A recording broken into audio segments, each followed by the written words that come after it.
Ka'baning soyasida payg'ambar alayhisolatu vassalom yotsalar, bir sahobiy kelib, "Ya Rasululloh, nimadan shikoyat qilasiz?" dedilar. Shunda payg'ambar alayhisalom ochlikdan dedilar. Qarang, Rasulullohning qonlari ochagan o'sha mahal. Shunda haligi sahobiy yig'lab, "Sizni qoningiz ossa-yu, men shundoq yurarmadim" deb orqalariga sekin qaytib bir xurmozorga borib, ana shu xurmozorning egasi bilan bir bitim qildiki, "Keyin mana shu xurmoyini sug'orib beraman, har bir paqiriga bir donadan xurmo berasan." Necha paqirdir suv toshib xurmolarni sug'orib berdi, evaziga bir hovuch xurmolik bo'ldi.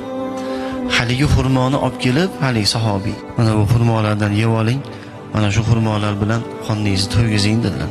Payg'ambar sollallohu alayhi xurmolardan olib yerkanlar, "Shu xurmolarni borib ishlab qiynalib men uchun olib keldingmi?" dedilar payg'ambar sollallohu. "Ha, ey Allohning rasuli, nima uchun bu ishni qilding? Sizni yaxshi ko'rganligim sababli" dedilar. Payg'ambar sollallohu xurmoni yerkanlar, "Ha, meni yaxshi ko'rasanmi?" "Nihoyatda yaxshi ko'raman ya Rasululloh." "Agar dedilar payg'ambar sollallohu, meni yaxshi ko'radigan bo'lsang, qiyinchiliklarga, mashaqqatlarga, faqirlikka, musibatlarga tayyor turgin.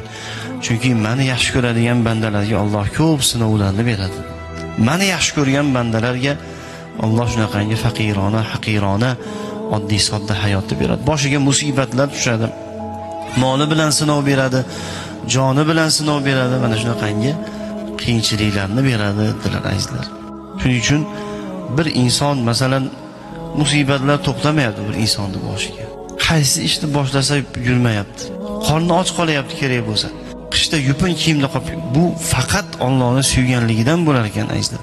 Va payg'ambar alayhisolamni yaxshi ko'rgan bandalarga kelar ekan bunaqangi azizlar musibatlar.